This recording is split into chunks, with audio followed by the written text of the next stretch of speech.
Mentari pagi baru saja menyapa padang savana, ketika sekawanan sapi mulai bergerak perlahan menyusuri hamparan ilalang yang menguning. Angin lembut meniup bulu-bulu halus di tubuh mereka, membawa aroma tanah, rumput, dan kedamaian.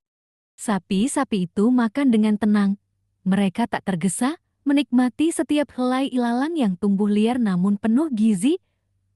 Kepala-kepala mereka menunduk, bergerak perlahan dari satu tempat ke tempat lain, ritme yang alami, damai, dan penuh rasa syukur.